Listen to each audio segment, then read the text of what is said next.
সারা বিশ্বে যখন শুক্রবার একই দিনে পালন করা হয়, জুমার নামাজ একই দিনে হয়, তবে ঈদ বা রোজা কেন এক এক দেশে এক এক দিন? আধুনিক বিজ্ঞানের যুগে এই তারিখ বিভ্রাট কি কাটানো সম্ভব? বাংলাদেশের বর্তমান প্রধানমন্ত্রী তারেক রহমান কিছুদিন আগে দেশের আলেম ওলামাদের প্রতি এই বিষয়টি নিয়ে অত্যন্ত সময়োপযোগী এবং আধুনিক চিন্তা প্রসারের আহ্বান জানিয়েছেন।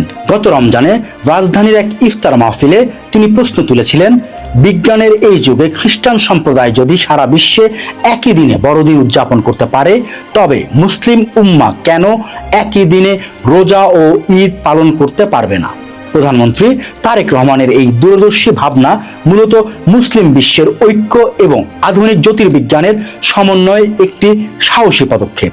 আসলে প্রতি বছরই রমজানের শুরু এবং ঈদের তারিখ নিয়ে আমাদের মধ্যে এক ধরনের বিভ্রান্তি দেখা দেয়।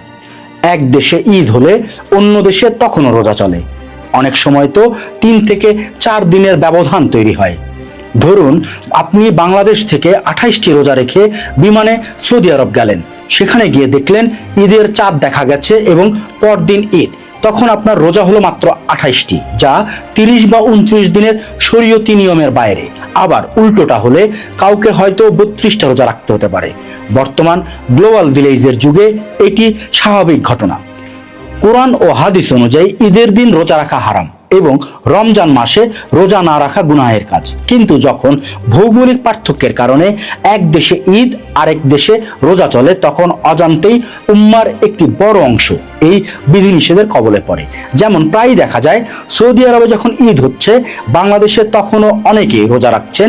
বৈশ্বিক প্রেক্ষাপটে এটি একটি বড় জটিলতা।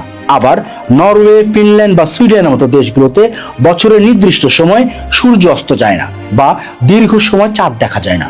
সেসব অঞ্চলের মুসলিমরা রোজার শুরু এবং শেষ করা নিয়ে চরম অনিশ্চয়তায় ভোগেন। অবাক করা বিষয়, এই বৈশ্বিক সমস্যাটা নিয়ে বাংলাদেশে প্রথম বিজ্ঞান ভিত্তিক ও তাত্ত্বিক সমাধানের পথ দেখিয়েছিলেন একজন সুফি সাধক ও বীর মুক্তিযোদ্ধা দেওয়ানবাগী রহমতুল্লাহি আলাইহি। আজ থেকে প্রায় 4 দশক আগে 1978 সালে তিনি লেখেন ঈদ সমস্যার সমাধান। এই বইতে তিনি দেখান যে বৈজ্ঞানিক গণনার ভিত্তিতে সারা বিশ্বে একই দিনে ধর্মীয় উৎসব পালন করা কেবল সম্ভবই নয়, বরং যৌক্তিক। তার এই প্রস্তাব পরবর্তীতে বিশ্বজুড়ে গুরুত্ব পায়। 1995 সালে ওআইসির তুরস্কের আঙ্কারা ভিত্তিক অর্থনৈতিক পরিসংখ্যান এবং সামাজিক গবেষণা ও প্রশিক্ষণ কেন্দ্রের উদ্যোগে পাকিস্তানের পাঞ্জাব প্রদেশের রাজধানী লাহোরে আয়োজিত এক সম্মেলনে মুসলিম বিশ্বের 50টি দেশের প্রতিনিধিদের সামনে এই ঈদ সমস্যার সমাধান বইয়ের রূপরেখা তুলে ধরা হয়। এই সম্মেলনে অংশগ্রহণকারী 50টি দেশের প্রতিনিধিগণ যুগ যুগান্তরের চান্দ্র গণনার সমস্যার সমাধান করার জন্য অষ্টবর্ষ চক্রের চান্দ্র পঞ্জিকা সাদরে গ্রহণ করেন এবং এটি কার্যকর করার ব্যাপারে বাস্তবমুখী পদক্ষেপ গ্রহণে একমত হন। আমরা জানি, পবিত্র কোরআনের সূরা আর রহমান ও সূরা ইউনুসে আল্লাহ তাআলা স্পষ্টভাবে বলেছেন যে সূর্য ও চন্দ্র অত্যন্ত সুনির্দিষ্ট হিসাব বা গাণিতিক নিয়মে চলে। প্রাচীন যুগে মানুষ লিখতে বা জটিল হিসাব করতে জানতো না বলেই তখন খালি চোখে চাঁদ দেখার উপর নির্ভরতা ছিল। কিন্তু এখন আধুনিক জ্যোতির্বিজ্ঞানের কল্যাণে কয়েক হাজার বছর পরের চাঁদের অবস্থানও নিখুঁতভাবে বলা সম্ভব। নাসা এখন বলে দিতে পারে কখন নতুন চাঁদের জন্ম হবে। এই নিউমন বা চাঁদের জন্ম মহাজাগতিকভাবে একটি নির্দিষ্ট মুহূর্তেই ঘটে।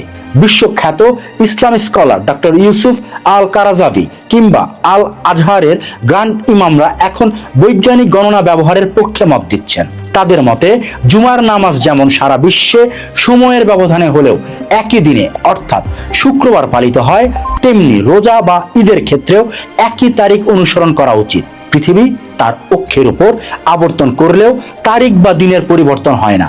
এই সংকট উত্তরণে আমাদের এখন কয়েকটি পদক্ষেপ নেওয়া যেতে পারে। প্রথমত, ওআইসির মাধ্যমে একটি বৈশ্বিক একক হিজরি ক্যালেন্ডার তৈরি করা। দ্বিতীয়ত, আধুনিক টেলিস্কোপ ব্যবহার করে চাঁদের অবস্থান নিশ্চিত করা।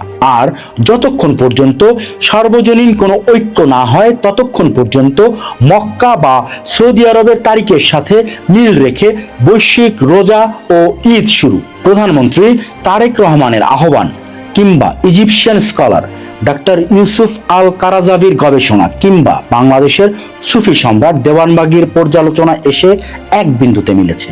আমরা এখন একবিংশ শতাব্দীতে বাস করছি। বিজ্ঞানের আশীর্বাদে আমরা এখন হাতের মুঠোয় সারা বিশ্বের খবর পাচ্ছি। বর্তমান সময়ে সারা বিশ্বের মুসলিমদের একক প্ল্যাটফর্মে আসা সময়ের দাবি। ফলে খালি চোখে চাঁদ দেখার পদ্ধতির প্রতি সম্মান রেখেই বলা যায়, বিজ্ঞানের নির্ভুল হিসাব গ্রহণ করলে উম্মার ভেতরের বিভেদ অনেকটাই দূর হতে পারে।